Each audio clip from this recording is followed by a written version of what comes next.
Everyone, मैं हूं चैतन्य और आज हम ट्रायंगल्स चैप्टर का थ्योरम 6.5 करने वाले हैं। तो देखते हैं कि थ्योरम क्या कहता है। थ्योरम ये कह रहा है कि if one angle of a triangle is equal to one angle of a other triangle and the sides including these triangles are proportional then the two triangles are similar. मतलब हमारे पास दो ट्रायंगल्स हैं जिसमें कि एक एंगल दूसरे triangle के दूसरे एंगल से इक्वल है और जो साइड्स उस ट्रायंगल से कनेक्टेड है, मतलब हमने एक एंगल ए लिया है और एंगल एक बी लिया है, तो इससे जो कनेक्टेड साइड्स होंगे, मतलब एंगल ए से कौन से कनेक्टेड साइड्स हैं, ए बी और ए सी।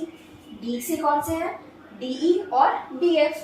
तो वो जो साइड्स होंगे ना वो इक्वल प्रोपोर्शन में होंगे। तो हमारे पास गिवन क्या है, angle A is equals to angle D और सेकेंड हमारे पास गिवन है A B upon B E is equals to AC upon BF। ठीक है, और हमें इसमें प्रूव करना है कि ये दोनों ट्राइंगल्स जो है ना वो सिमिलर है। हमें ये प्रूव करना है इसमें।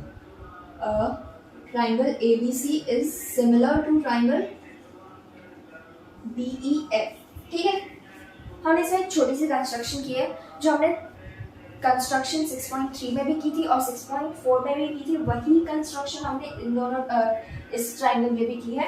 वो है DE को हमने DE पे हमने एक पॉइंट P ले लिया है, DF पे हमने एक पॉइंट Q ले लिया है और ऐसे लिया है जिससे मतलब हाँ ऑब्वियसली AB से ये DP इक्वल है और AC से DQ इक्वल है और इन्हें ज्वाइन कर दिया हमने, PQ को ज्वाइन कर दिया है। Draw P on DE and Q on DQ such that AB is equals to DP and AC is equals to DQ।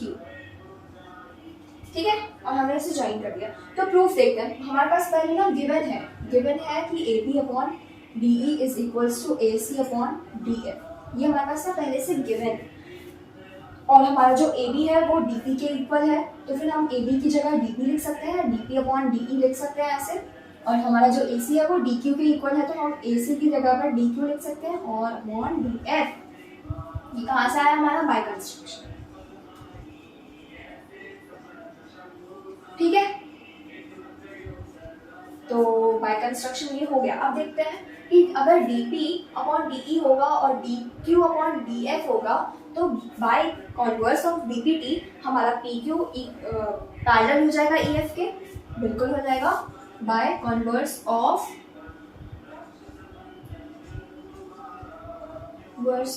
BPT PQ is parallel to EF हो जाएगा। ठीक है, अब अगर ये दोनों पैरेलल हो गए तो इनके जो कॉरस्पॉन्डिंग एंगल्स हैं वो इक्वल हो जाएंगे। हमारे पास क्या है, angle P is equals to angle E and angle Q is equals to angle F। क्यों है, क्योंकि ये corresponding angles.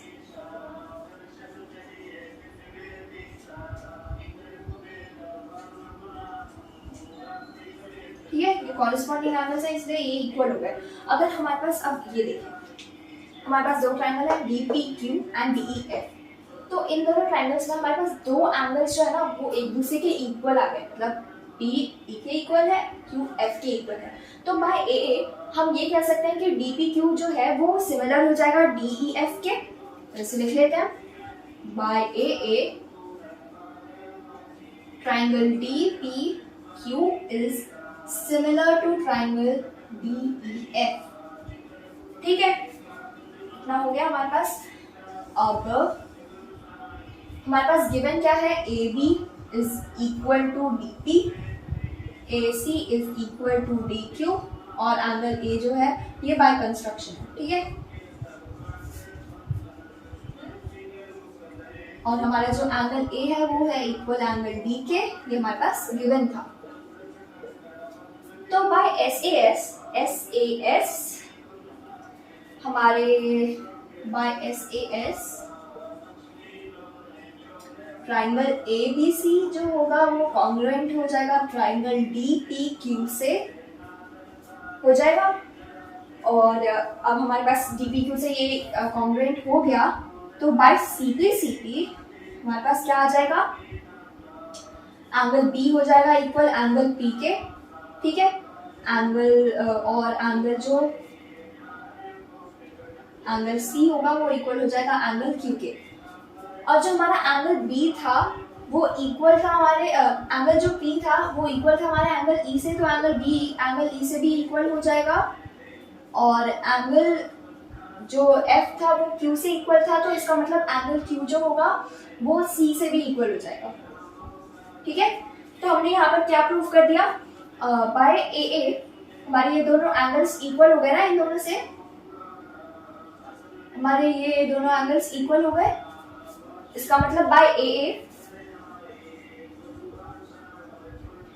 Triangle ABC is similar to triangle DEF, hence proved।